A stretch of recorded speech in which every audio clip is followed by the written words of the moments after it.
Towards the hybrid sitting of the House will now resume.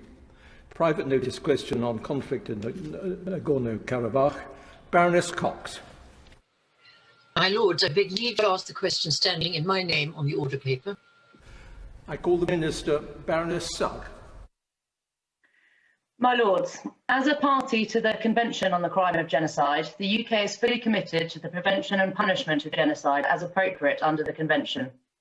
We remain deeply concerned about the impact of the conflict on civilians in the Nagorno-Karabakh region and continue to call for urgent de-escalation and a return to negotiations. Nagorno-Karabakh region. Hello world. Hola. Bonjour. Namaskar. Dzień dobry. My name is Ross. Cześć. My name is Anna. My name is Maria. I'm Eleanor. My name is Eric Bausman. And I'm here today to ask the U.S. government, Portugal. My country, Israel. Puerto Rico and the United States. Government of Poland. The UK government. Albanian government. The government of Argentina. Kingdom of the Netherlands. Government of India. My German government. My name is Kelly, and I urge the French government to stop the war and to prevent further ethnic cleansing. There is a war happening at the moment on the fringes of Europe. If you know nothing about it, then that is no coincidence. For months, Azerbaijan, backed by Turkey, have been planning a military operation to attack and invade Artsakh, a beautiful mountainous region between Armenia and Azerbaijan. Cox. My Lords, I thank the noble lady the Minister. For weeks, Turkey and Azerbaijan were preparing to commit genocide, and Azerbaijan continues to target civilian settlements, including a maternity hospital, with heavy weapons, cluster bombs, and drones. And according to Genocide Watch's 10 stages of the genocidal process, Azerbaijan has already reached stage 9, extermination, and stage 10, denial.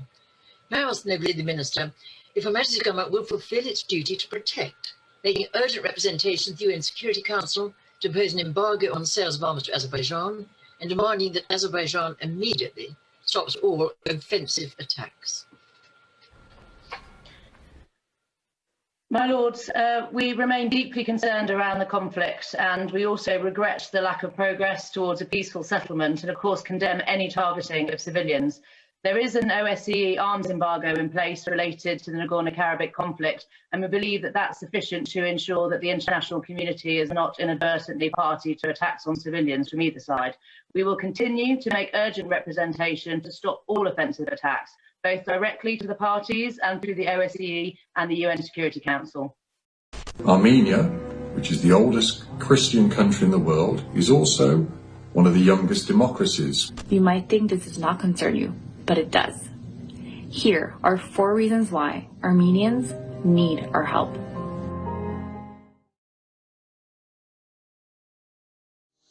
we know Turkey's Erdogan tends to instigate aggression, with recent reports of invasions on various Greek islands and their involvement in the war in Syria.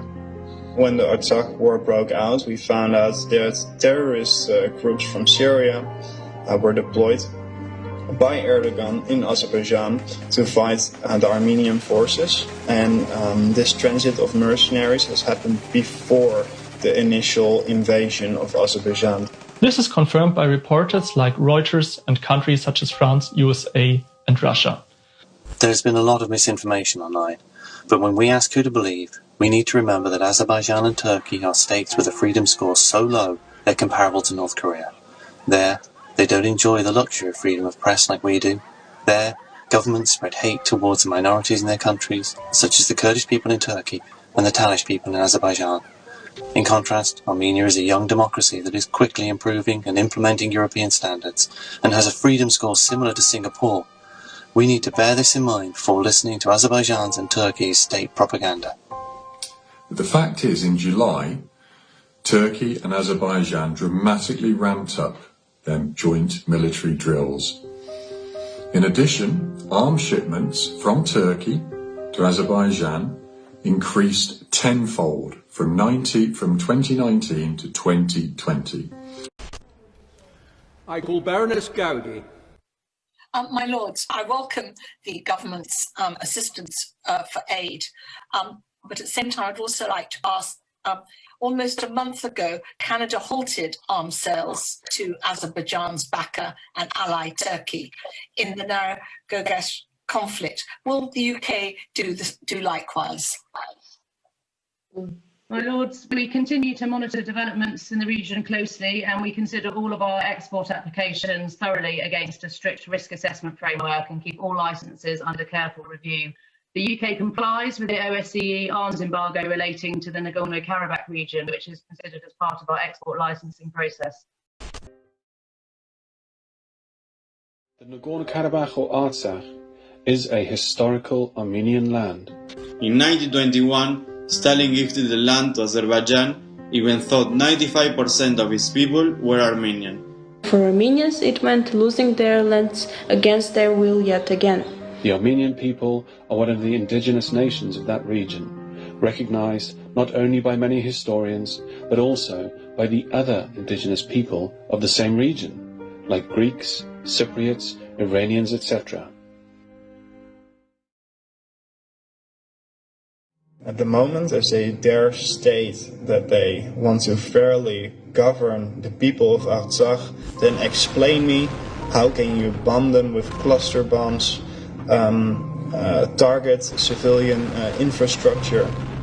The people of Artsakh declared themselves independent as the 1915 Armenian genocide committed by Ottoman Turks is not forgotten. How can the Armenians of Artsakh trust Azerbaijan to govern them if both Azerbaijan and Turkey are still practicing nationalistic politics, and just 30 years ago, during the collapse of the Soviets, another ethnic cleansing of the Armenian was organized by Azerbaijan?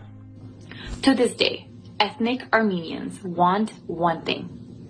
They want the right to self-govern democratically in their native and free lands. I call Lord McCall of Dulwich. My Lords, reliable reports suggest that Azerbaijan, supported by Turkey, continue to deploy illegal weapons against civilian settlements in breach of international humanitarian law and Geneva Conventions. Will Her Majesty's government produce an urgent plan of protection, economic support and development from Nagorno-Karabakh? My Lords, we will, of course, continue to do our utmost to end violations of international human rights law and, where appropriate, international humanitarian law. And we are working to prevent the escalation of conflict and to help alleviate the suffering of those who are affected. I mentioned the new aid package, which the UK has contributed to, but we don't believe that there is a military solution. We do think the best thing for the people of the region is for both parties to put aside any preconceived judgments and come to the negotiation table to bring about a peaceful settlement. This is not a religious war. This is a nationalistic war. Erdogan is also speculating ideas on creating an ultra-nationalistic country consisting of other nationalistic Turkish countries. And with that, he claims lands of Greece, of Bulgaria, Afghanistan, Israel, Iran, India, specifically the Kashmir region, and the whole of Cyprus, and the whole of Armenia. If you think that this will never happen, it's already begun. In just the first weeks of the war, the European Court of Human Rights has put interim measures on both Azerbaijan and Turkey to investigate the war crimes already committed, such as the shelling of the civilian structures and the public executions of Armenian prisoners of war. We can talk about how Erdogan and Aliyev have threatened to continue the Armenian genocide and threatened to start nuclear war. We can talk about so much more. Azerbaijan launched this attack at 4 o'clock in the morning on Sunday, the 27th of September. All social media was frozen in Azerbaijan, and coincidentally, Turkish reporters were on hand to report the start of the attack. Yet again, they are counting on you in the West to be tired of recent wars in Syria, Libya, where Erdogan played a big role as well as an aggressor. Both countries are using their endless resources and money to bribe media and politicians. Ask yourself, what can we do?